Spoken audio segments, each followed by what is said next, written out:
Y en nuestro sector de SOS Doctor, la consulta. ¿Qué es la creatina? Doctor Nils Calderón. Bueno, César, la creatina es un aminoácido. Las proteínas, cuando las consumimos, llegan al estómago y se degradan en aminoácidos. Uno de estos es la creatina. Llega algunos al cerebro y otros van al músculo. En el deporte que nos interesa, que vaya al músculo porque esto nos va a provocar más fuerza. Ahora, estos son algunos estudios. Hay otros estudios que demuestran que no hace nada. Ese es el principal motivo por el cual no es considerado doping todavía. Por lo tanto, si tú decides consumir creatina, acude a un médico calificado para que te oriente. Gracias, Nils. Pero sigamos en el programa. Las lesiones en el voleibol son tan habituales como en otros deportes de alto rendimiento. Y algunas de ellas pueden evitarse con una preparación adecuada. En Los Especialistas te contamos de qué manera tratarlas. El voleibol es un deporte colectivo muy popular que ha ganado muchos adeptos en los últimos tiempos. En esta disciplina no hay contacto físico con el contrario, pero sí con los propios compañeros.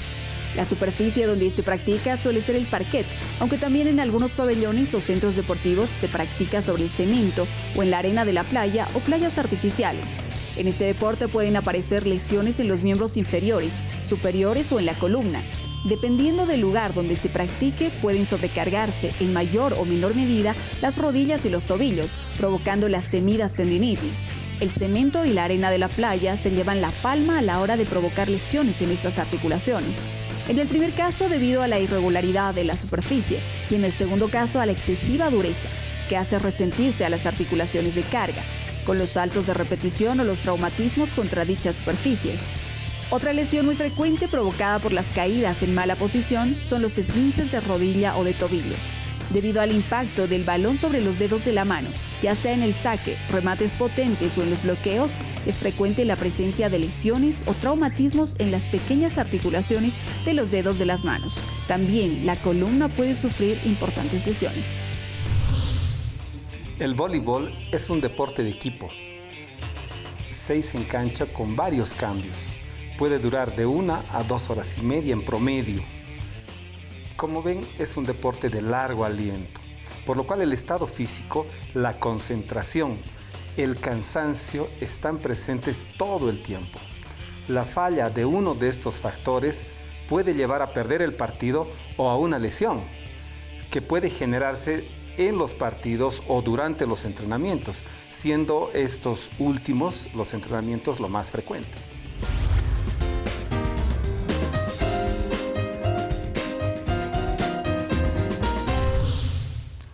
Y hoy para el panel de especialistas tenemos la grata presencia del doctor Guillermo Aponte, médico deportólogo. Bienvenido, Guillermo. Muchas gracias, Nils. Un gusto saludarte y un saludo especial a todos tus telespectadores también. Y bueno, aquí prestos para poder ayudarlos en lo que pueda ser necesario. Perfecto. Y tenemos también la grata presencia del entrenador de la Universidad Católica en voleibol, ex entrenador de la selección boliviana. Bienvenido, Fernando Ortiz. Hola, Nils, ¿cómo estás? Un saludo al doctor Guillermo Aponte. Y bueno, feliz de estar en tu programa para poder hablar de un tema tan importante que es la parte médica y hablar del voleibol, por supuesto. Muy bien, Fernando. Quiero hacerte la siguiente pregunta. En Bolivia entrenamos en la selección, tú has sido entrenador, y actualmente en la Católica. Actualmente han aparecido muchas formas de entrenar, no solamente en trabajos físicos, sino también equipamiento. He visto unas máquinas que están colgadas donde te enseñan a matar mejor, los levantadores de la misma forma. Todo ese equipamiento, toda esa forma de entrenar, ¿actualmente existe en el país? Sí, efectivamente, el entrenamiento y la preparación de los deportistas se ha vuelto multidisciplinario, es decir, que recurrimos a otras áreas, en este caso, por una parte la médica, por otra las diferentes indumentarias que de alguna manera se han ido construyendo en el país y que son de gran ayuda para el tema de correcciones, para el tema de evitar futuras lesiones y sobre todo que van a ir en función de la técnica táctica tan importante en cuanto al desarrollo del voleibol. Guillermo, hemos hablado un poquito de las lesiones en la introducción. Quisiera preguntarte cuáles son las lesiones más frecuentes, específicamente las más frecuentes en el voleibol. Bueno, en primer lugar tenemos que hacer una disquisición en el tipo de lesiones que se presentan especialmente en el voleibol. Existen las lesiones que son prevenibles y las lesiones que no son prevenibles, ¿no? Las lesiones que sí son prevenibles son aquellas lesiones en las que, gracias a un trabajo específico que se hace de la mano del entrenador, nosotros podemos crear adaptaciones específicas en el organismo para volver más fuertes en las porciones donde tiene más propensión a lesionarse, como tú bien lo has dicho. Y las lesiones no prevenibles, que son por ejemplo las lesiones traumáticas, como tú lo has dicho muy bien, especialmente en las manos por recibir el balón, los esguinces en el tobillo al caer, las fascitis plantares, las lesiones en cadera y las lesiones en hombro, que son muchas lesiones específicas que no podemos nosotros lamentablemente prevenir y que devienen directamente del juego y específicamente del balón y el momento en el que se tienen los partidos. Entonces, me estás comentando de que es muy importante una coordinación del cuerpo técnico, especialmente del preparador físico, y la coordinación médica para que la cantidad de lesiones prevenibles sean menores. Así es, exactamente, eso es lo que estamos diciendo.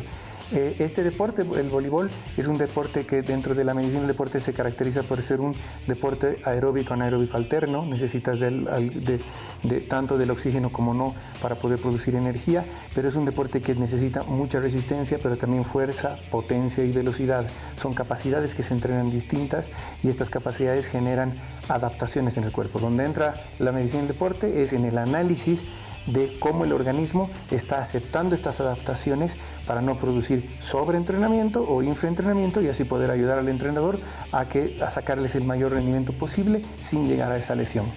Bueno, Fernando, quisiera preguntarte cuáles son los aspectos principales para prevenir lesiones en los deportistas. Sabemos que mayormente se producen las lesiones en el entrenamiento, pero la estatura, el estado físico de nuestros deportistas, ¿puede afectar al nivel que tenemos? Más que el biotipo en cuanto a un rendimiento de alto nivel, es importante la preparación. Y la preparación en cada uno de los entrenamientos debe ir de acuerdo a una planificación. Y obviamente en función de la periodización de un campeonato. Esta planificación está comprendida con la preparación del deportista y la preparación del deportista involucra la preparación médica, ¿no? Que va a ir de la mano del nutricionista y el papel importante de lo que es el fisioterapeuta para prevenir todas las actividades que vayan en beneficio del jugador. Luego viene la preparación física, la preparación psicológica, la preparación técnico-táctica y la preparación teórica en función de las características que van a ser desarrolladas o cómo se va a jugar en un diferente torneo. Entonces, dentro de la preparación física, nosotros tenemos que tener una evaluación inicialmente del estado médico o del deportista. Es decir, el médico es el que nos va a determinar qué tipo de ejercicios puede realizar. A veces hay una descompensación en cuanto a la parte muscular.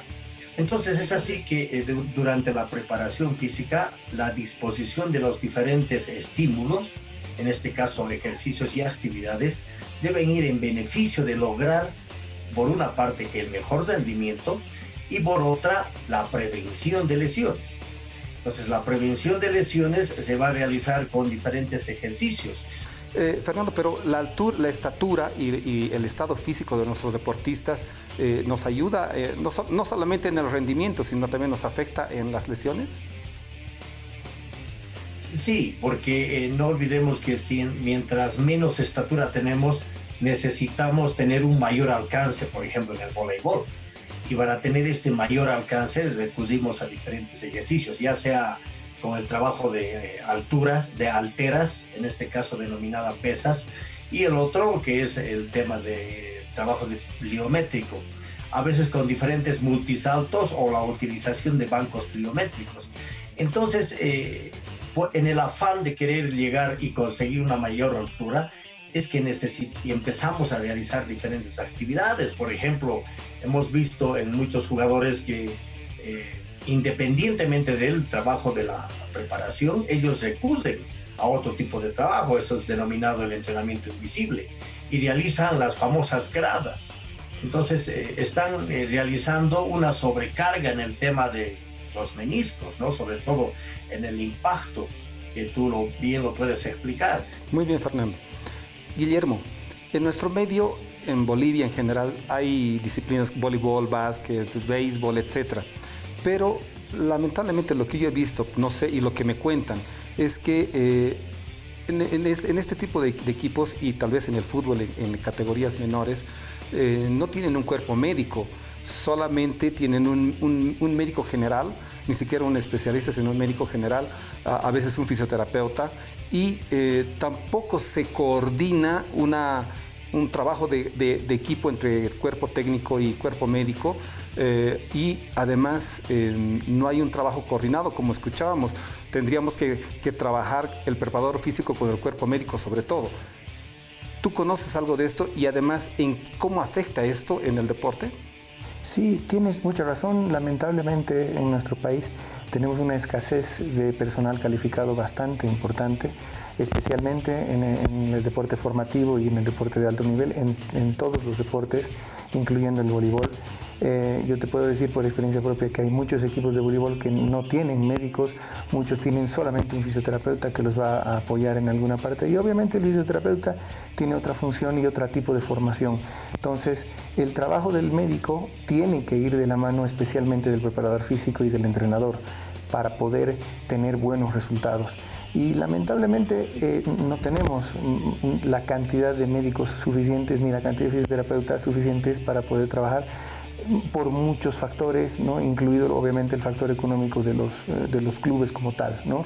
Y esto hace que lamentablemente los trabajos de los entrenadores, como el profesor que nos está acompañando, sean realmente para sacarse el sombrero, porque muchas veces tiene que realizar todo este tipo de cambios solamente con la experiencia propia y con la forma que tiene de verlo al jugador y de interpretar al jugador sin tener los datos científicos, y eso le da un valor agregado mucho más importante al trabajo que hace este tipo de profesionales sin tener el apoyo científico a su lado.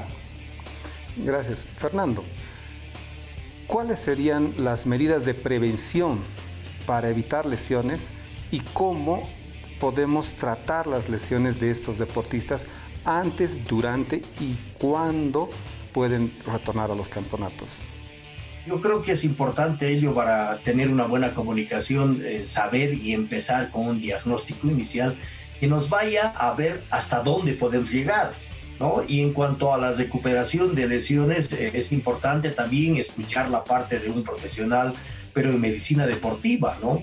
Porque definitivamente las personas son también los jugadores son también personas que en cuanto a la lesión, en cuanto a un dolor, necesitamos inmediatamente que ellos puedan participar, ¿no? Si tenemos un torneo de aquí a un mes y ha habido un esguince de primer o segundo grado, tiene su tiempo, ¿no? Y los entrenadores los necesitamos con suma urgencia, entonces requerimos a veces a que la participación de los profesionales sean inmediata, ¿no? Entonces debemos esperar ese tiempo prudente para que posteriormente lo tengamos en las mejores condiciones. Perdón, Fernando, Guillermo quiere acotar algo que creo que es muy importante. Dice el profesor, y tiene mucha razón, el tema de la recuperación después de una carga física. No hablamos de la recuperación de un partido a otro, sino inclusive dentro de un entrenamiento va al siguiente. Lo que el profesor decía, que muchos hacen el entrenamiento invisible y eso perjudica para el siguiente entrenamiento. La recuperación de un jugador, y más específicamente en el voleibol, no solamente es la recuperación muscular que el atleta pueda tener de un entrenamiento a otro y de un partido a otro, sino que estamos hablando que es recuperación muscular, recuperación tendinosa, recuperación del sistema respiratorio, recuperación cardíaca, recuperación neurológica del sistema nervioso, pero también la recuperación endocrina de las hormonas, porque como muy bien lo ha dicho el profe, todos los cambios que se produce al hacer movimiento no es lo mismo una persona activa que una persona pasiva. Entonces hay que tener un conjunto de datos para poder recuperarlo por completo al jugador en todos estos aspectos para que estén listos para la siguiente carga física o partido.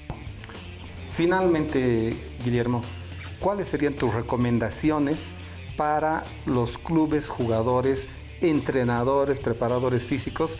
Y obviamente los que solventamos esto somos los padres a nuestros hijos para que sigan haciendo deporte. ¿Cuáles serían tus recomendaciones más importantes para esto?